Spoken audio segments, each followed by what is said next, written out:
Most people don't fail because they are stupid. They fail because they lose control of their mind. If you can't protect your focus, life will decide your future for you.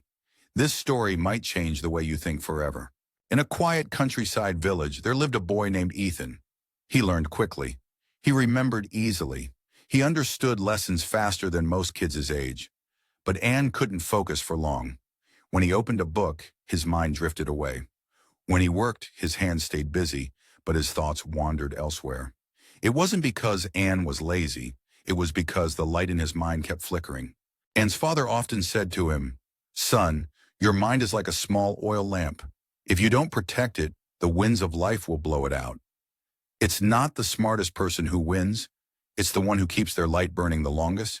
But like many young people, Anne listened and forgot. One day, Anne's father took him to meet an old teacher who lived quietly away from the village. The teacher didn't ask about grades. He didn't lecture. He didn't scold. Instead, he lit a small oil lamp and placed it in Ethan's hands. Then he said, "Walk across this courtyard. Keep the flame from going out." Anne was surprised. It seemed too easy. As Ethan walked, a gentle wind passed by. Voices echoed nearby. People moved around him. Every time Ethan turned his head, the flame leaned and trembled. At one point, only a tiny spark remained. When he returned, the lamp was almost out. Ethan lowered his head, not because the path was long, but because his mind refused to stay still. The teacher spoke calmly. "The lamp is your goal, the flame is your focus, and the wind is the world. If you keep turning toward every distraction, the light will grow weaker until you can no longer see your path." It's not the world that causes failure. It's losing control of your own attention. In that moment, Ethan finally understood.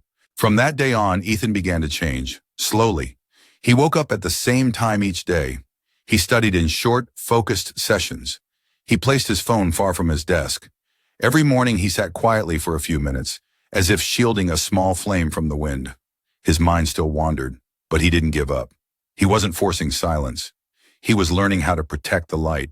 As time passed, Ethan noticed real changes. He remembered better. He panicked less. He finished tasks with clarity, not because he became more talented, but because his inner flame was no longer easily blown out. 1 year later, a major exam was announced. The time was limited. The pressure was intense. Many students panicked, but Ethan didn't. He worked through each question calmly, as if holding his lamp right in front of him. He didn't look around. He didn't rush. He didn't doubt himself. When the results were released, Ethan ranked first, not because of luck, not because of genius, but because he had mastered his focus.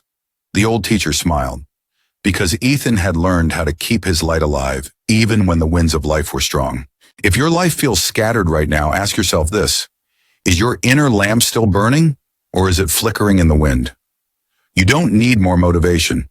You need more focus. Like this video, share it with someone who feels lost, and comment, "I will protect my light," to make a promise to yourself. Success becomes visible only when you keep the light of your mind alive. Start today.